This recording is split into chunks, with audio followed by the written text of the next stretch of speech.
Hi, everyone. Welcome back to the Navigant Credit Union Broadcast Center. I'm GoLocal News Editor Kate Nagel. Thanks for tuning in again with us this Friday afternoon as I welcome in a pop-up guest, General Treasurer Seth Magaziner. Thanks for coming back in the studio. Good to see you, Kate. I appreciate you've got your Christmas sweater on. We literally just lured him away from the General Treasurer's office Christmas party. Yeah, I thought today was going to be a dress-down day for me today. I didn't have any public events, but then you guys called, and now, my plan is foiled. But I'm glad to be here, though, because we have some good things to talk about. So thank you for the invitation. I appreciate you taking the time to come in because there's plenty to talk about. And let's start with yesterday, the office releasing the results of a white paper the office put together looking at personal financial literacy education in the schools across the state, looking at individual districts, individual schools, how they're preparing students in the personal finance realm. We're not talking economics or just straight math, but talk with us a little bit about how you went about looking at the schools, what they were offering and presenting this information. You know, it's so important for young people coming out of school to have a strong knowledge of personal finance, because some of the biggest financial decisions that people make in their lifetimes happen early in life, right? How do you finance a higher education? How do you buy your first car, your first home? And young people are coming out of school and they're faced with a range of options. There's a lot of financial products out there that can help people. There's also a lot of financial products out there that are high cost and can get people into trouble if they don't know how to avoid the pitfalls. So it's very important that we have personal finance education in our school system so that young people who graduate from high school are prepared to meet those challenges and those opportunities. There are 36 states in America that require personal finance in their public school curriculum. Rhode Island is not one of them. And in fact, our paper shows that only about 1/3 of Rhode Island students are graduating having taken a class that had any personal finance in it. 1/3? Yeah, okay. Only 1/3. And we're talking basic knowledge here. So how to budget, how to maintain your credit score, how to calculate interest on a loan. And so this is an area where unfortunately Rhode Island has really fallen behind. So I plan to make it a priority this year to work with advocates, to work with legislators, to come up with a plan so that we can expand personal finance in Rhode Island schools. I would like to see us get to a place where we have personal finance in the curriculum the way that 36 other states already have, because we got to do it. It's important for young people. These are important life skills, and at this point, unfortunately, we're failing too many of our students. And so you talk about now having this white paper out and sort of taking the next steps. Does it require a legislative component? Can you do this simply through the purview of RIDE and looking at curriculum? I mean, what are the nuts and bolts to how to achieve this? So I think if you're looking at a curriculum requirement, which is where I would like to see us go, it can happen either way. Okay. So RIDE could do it on their own. You could also do it through legislation. And I should say, there are already some great things happening in Rhode Island on financial education in the schools. There are 7 school districts that have already on their own taken the step of integrating personal finance into their graduation requirements. There are individual schools and teachers that are doing a great job. So there's a lot of good here, but this is something that all students should have access to and all students should be able to benefit from. So that's why we're going to be focusing on it this year. Very good. Well, we'll continue to follow that in 2019 as elected officials do get sworn in on January 1st. But speaking of timely issues, which I wanted to have you here in the studio to talk about, obviously the big item the past few weeks is the performance of the stock market and how the pension fund here is responding accordingly.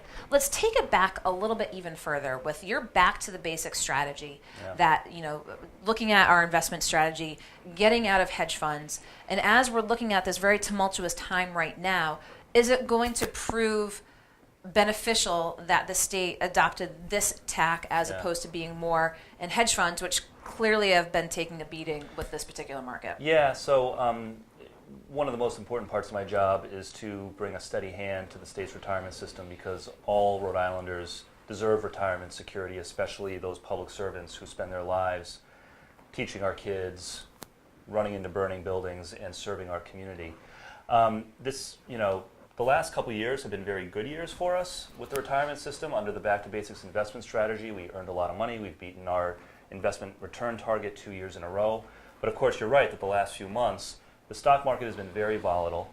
And frankly, what's going on in Washington is not helping. This posturing over shutting down the government, which would mean that hundreds of thousands of people are put on furlough and vital services aren't being provided. This kind of uncertainty around troop withdrawals and the president not consulting with military leaders before making major military decisions. The market hates uncertainty. Like, the market doesn't like uncertainty and doesn't like surprises. And so that has not been helpful. They don't like the Fed rate hike either. Yeah, so I mean, again, like a time of great uncertainty and a lot of turmoil. So, certainly that's something that we're keeping an eye on, and it's something that would have an effect on the retirement system and on all investors. The good news is that with Back to Basics, we have almost 40% of the portfolio specifically devoted to investments that are designed to perform well in times of volatility and in times of a market downturn. So different types of bonds, fixed income, low volatility investments that should provide us some protection if this continues. Of course, we hope it doesn't. We would like to see some return to normalcy on Wall Street and in Washington. But Back to Basics at its core is a balanced investment strategy where some of the portfolio is more growth-oriented and some of it is designed to help us in the downtimes. And so, we're prepared. So I'm sure you've probably heard from retirees, heard from folks that might have some angst. And again, it's been the last 6, 7, 8 weeks. It hasn't, as you said, been either protracted and, as you said, hope that the market corrects itself. But when you talk with them, I mean, should retarees be concerned? Or, as you said, you believe in your approach into sort of stay calm. Yeah, and I've gotten in the last couple of years a lot of positive response from members of the pension system, retirees and actives, who like the Back to Basics strategy, who like that we've moved away from hedge funds toward a more traditional investment strategy. I think people understand that there are always going to be periods when the market, hits a soft patch, and we're certainly in one of those, in the last couple months. So I haven't heard a lot of anxiety from people lately. Over the last 2.5 years since we launched Back to Basics, it's been a lot of positive feedback. And do you know, while we're here in the studio, what's our unfunded liability at this moment? Yeah, so our unfunded liability is in the neighborhood of $6 billion for the state system.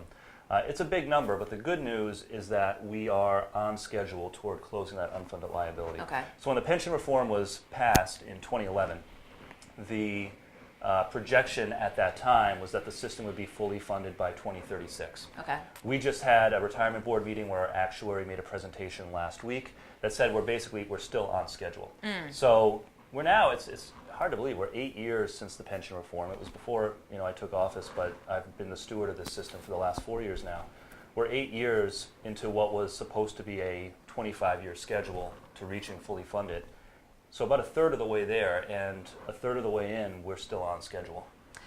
And so I think it was around October you had said, since taking office, that we were up about $1.5 billion. But then again, just a few scant weeks later, we've seen what that is. Do we know, do we have a number what we're down this past month to 6 weeks? So I'll have to get you the exact numbers.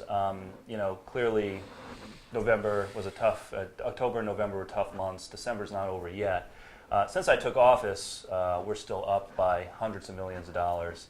The progress, again, toward becoming fully funded is still on schedule. So although it's been a challenging couple of months, in the big picture, we're still making good progress. We'll just hope, like everyone else, that the volatility calms down. And in the meantime, I am heartened by the fact that, again, under Back to Basics, a good chunk of the pension investments are in lower risk assets that should give us some protection. And as we continue to watch how the market performs, obviously that Back to Basics was a big move from the office in terms of what they were getting out of the hedge funds. Is there any possibility of tweaking the strategy even further in the short to long term, or again, is staying the course? I mean, at what point would you say, okay, let's sit down and really evaluate it, or are you, as you said, staying with the Back to Basics now? So, we're long-term investors. We're not day traders. We're not, the type to jump the gun and try to predict what the market's going to do in the next 10 minutes or in the next 10 days. So it's largely stay the course. Again, under Back to Basics, it's a balanced approach. About 60% of the portfolio is in growth assets that seek to make strong returns in the good years. Another 40% is in more defensive assets that would be designed to protect us in tough times like this. It's a balanced approach, and I think it's one that's worth sticking with. But of course, we're always monitoring what's going on, and if at any point we feel that a change is warranted, we'll make it. So here we are. 2018 is wrapping up and looking into 2019. What can we expect from the office moving forward? And let's talk a little bit, as I head up to the Department of Administration shortly, let's talk Smith Hill, and let's talk specifically legislatively. Absolutely. So We already talked about financial education in the schools. That's certainly something that I'm going to focus on. We're also taking a really hard look at student loans. This is a financial issue that is impacting a lot of people, especially younger people, the millennial generation. There's now more student loan debt outstanding than credit card debt. And we're taking a hard look at what kinds of things we might be able to do to assist borrowers with their student loans. Okay. Aside from that, we're still focused now on school construction on the implementation phase. That was our big initiative last year, as you know, working with the governor and the General Assembly, passing a large school construction plan. The voters approved it, 77% at the ballot, which was terrific. But now the rubber needs to meet the road, and we actually need to implement, make sure that these projects get funded and get off the ground quickly. So a lot of my time, frankly, while this is not a legislative issue this year, is going to be spent on the implementation of school construction. But I think legislatively we're going to be looking at financial literacy. We're going to be looking at assisting student loan borrowers, and always looking to collaborate with members of the community on other concerns that they may have as well. Well, I appreciate, again, you're taking the time to come on in, scooting out from your holiday party to come here into the studio. Again, with the initiative announced yesterday, we'll put a link up to that white paper, again, looking at schools around the state, how they are doing with personal financial literacy, and again, the proposals from the General Treasurer's Office next year to see how that can be approved. And of course, we want to talk about the market. So, General Treasurer Seth Magaziner, thank you. I appreciate Merry your Christmas, time today. Happy holidays. And happy holidays to everyone who's watching. We'll be back in studio next Wednesday. But in the meantime, be sure to check out GoLocalProv.com and find us on Facebook throughout the weekend. Wish everyone a great weekend, very happy and healthy holidays, and we look forward to seeing you next week on GoLocal.